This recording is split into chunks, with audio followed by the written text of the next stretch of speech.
Assalamualaikum warahmatullahi wabarakatuh. Kami dari kelompok 2 akan mempresentasikan hasil diskusi kelompok kami.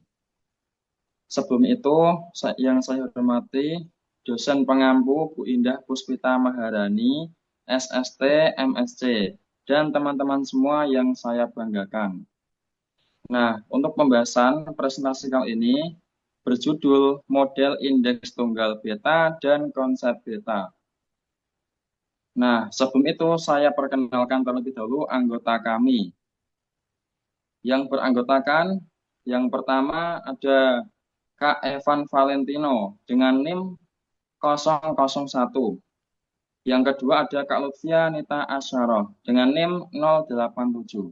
Selanjutnya ada Kak Anis Lutfiah dengan NIM 166. Dan yang keempat ada Irsyaduni Am dengan NIM 209. Dan yang terakhir saya sendiri Ahmad Yibni Irfana dengan NIM 480.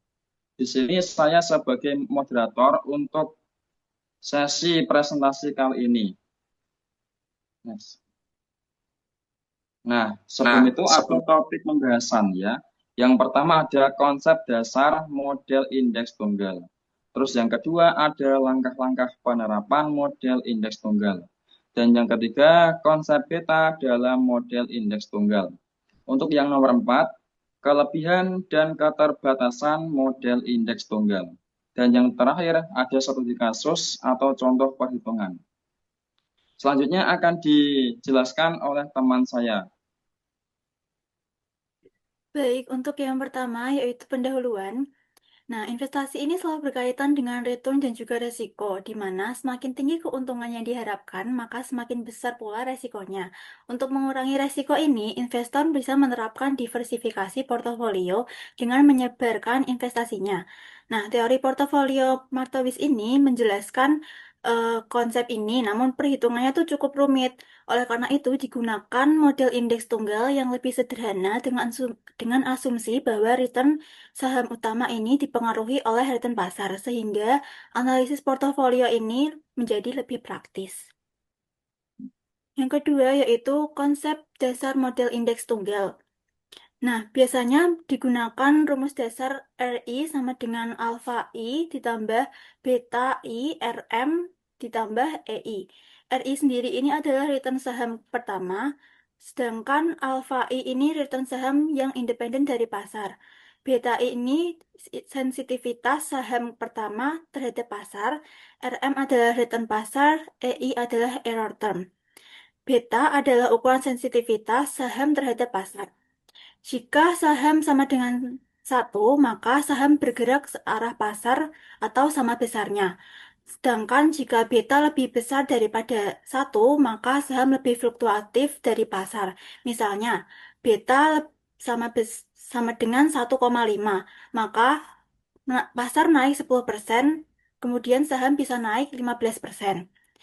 Yang terakhir, beta kurang dari satu, artinya saham lebih stabil dibandingkan dengan pasar. Materi selanjutnya akan disampaikan oleh teman saya.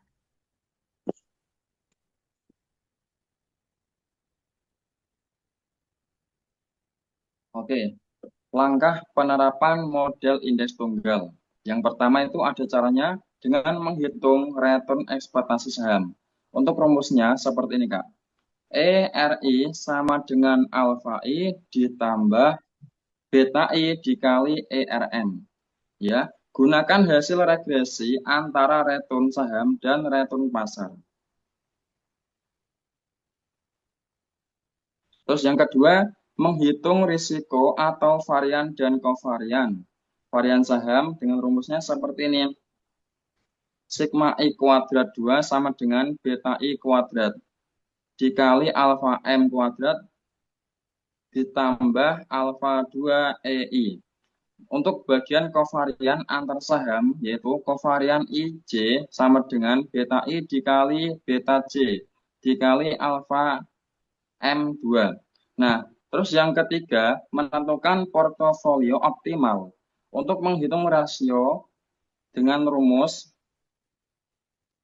ERI dikurangi RF dikali beta I.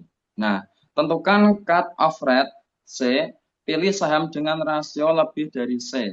Terus yang terakhir, hitung proporsi saham dalam portofolio berdasarkan risiko dan beta. Selanjutnya akan dijelaskan oleh teman saya. Selanjutnya ada konsep beta dalam model indeks tunggal. Yang pertama, definisi beta sebagai ukuran resiko sistematis. Beta adalah angka yang menunjukkan seberapa besar resiko suatu saham terkait dengan pergerakan pasar secara keseluruhan. Resiko ini disebut resiko sistematis, yaitu resiko yang mempengaruhi semua saham dan tidak bisa dihilangkan dengan cara diversifikasi. Beta mengukur seberapa sensitif harga saham terhadap perubahan pasar. Yang kedua, interpretasi nilai beta. Beta lebih dari 1, saham ini lebih beresiko dari pasar. Beta sama dengan 1, saham ini sama beresikonya dengan pasar. Beta kurang dari 1, saham ini kurang beresiko dari pasar. Yang ketiga ada contoh aplikasi beta dalam menilai saham. Misalnya saham memiliki beta sebesar 1,2. Ini berarti saham tersebut 20% lebih fluktuatif daripada pasar. Jika pasar naik 10%, saham ini diperkirakan naik sekitar 12%. Namun, jika pasar turun 10%, saham ini juga bisa turun sekitar 12%. Investor yang berani mengambil risiko mungkin memilih saham ini untuk mendapatkan potensi keuntungan lebih besar. Sementara investor yang hati-hati mungkin memilih saham dengan beta lebih kecil. Selanjutnya dilanjutkan oleh teman saya. Selanjutnya ada kelebihan dan keterbatasan model indeks tunggal. Model indeks tunggal atau single index model atau SIM adalah model yang digunakan untuk menganalisis hubungan antara return suatu sekuritas atau saham dengan return pasar.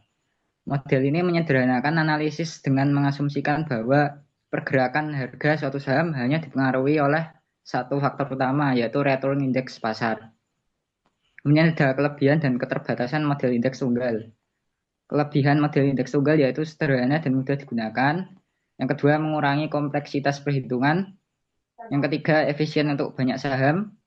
Yang keempat, memberikan gambaran hubungan dengan pasar. Dan yang kelima, cocok untuk analisis awal. Kemudian untuk keterbatasan model indeks tunggal yaitu yang pertama, terlalu mengandalkan satu faktor. Yang kedua, asumsi hubungan linear. Yang ketiga, mengabaikan korelasi antar saham. Yang keempat, sensitif terhadap data historis. Dan yang kelima, tidak menangkap risiko khusus. Kemudian ada studi kasus untuk contoh perhitungan dari beta, yaitu yang pertama ada tabel bulan return saham A persen dan return IHSG persen.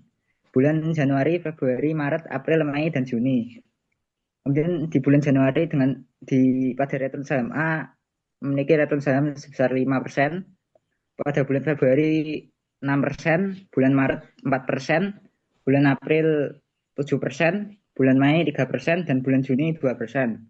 Kemudian return IHSG-nya pada bulan Januari yaitu 4%, Februari 5%, Maret 3%, April 6%, Mei 2%, dan Juni 1%. Langkah pertama yang kita harus lakukan yaitu menghitung return rata-rata, yaitu return saham A sama dengan RA sama dengan 5 ditambah 6 ditambah 4 ditambah 7 ditambah 3 ditambah 2 dan dibagi 6 sama dengan 4,5%. Kemudian untuk return saham IHSG kita menghitung dengan RM sama dengan 4 ditambah 5 tambah 3 tambah 6 tambah 2 ditambah 1 dan dibagi 6 sama dengan 3,5%. Kemudian untuk perhitungan beta yaitu beta sama dengan var dalam kurung RM dibagi COF RA, RM. Yang pertama kita menghitung untuk selisih rata-ratanya yaitu pada bulan Januari RA-nya 5, RM 4, kemudian RA dikurangi RA-nya 0,5, RM kurangi RM-nya 0,5, kemudian RA kurangi RA dan RM kurangi RM yaitu 0,25. Kemudian ada RM kurangi RM pangkat 2 0,25. Kemudian bulan Februari RA-nya 6, RM-nya 5, RA dikurangi RA-nya 1,5, RM dikurangi RM-nya 1,5, kemudian RA dikurangi RA dan RM dikurangi RM-nya 2,25, kemudian RM kurangi RM pangkat 2-nya 2,25. Kemudian pada bulan Maret RA-nya 4, RM-nya 3, RA dikurangi RA-nya min 0,5, RM kurangi RM-nya min 0,5, RA dikurangi RA dan RM kurangi RM-nya 0,25, kemudian RM kurangi RM pangkat 2-nya 0,25. Kemudian pada bulan April yaitu RA-nya 7, RM-nya 6, RA kurangi 6-nya 2,5, RM kurangi RM-nya 2,5, RA kurangi RA dan RM kurangi RM-nya 6,25, kemudian RM kurangi RM pangkat 2-nya 6,25. Kemudian pada bulan Mei RA-nya 3, RM-nya 2, RA dikurangi RA-nya min 1,5, RM kurangi RM-nya min 1,5, RA dikurangi RA dan RM kurangi RM-nya 2,25, dan RM kurangi RM pangkat 2-nya 2,25. Kemudian pada bulan Juni RA-nya 2, RM-nya 1, RA dikurangi RA-nya 2,5, RM dikurangi RM-nya 2,5, RA dikurangi RA dan RM kurangi RM-nya 6,25, kemudian RM kurangi RM pangkat 2-nya 6,25.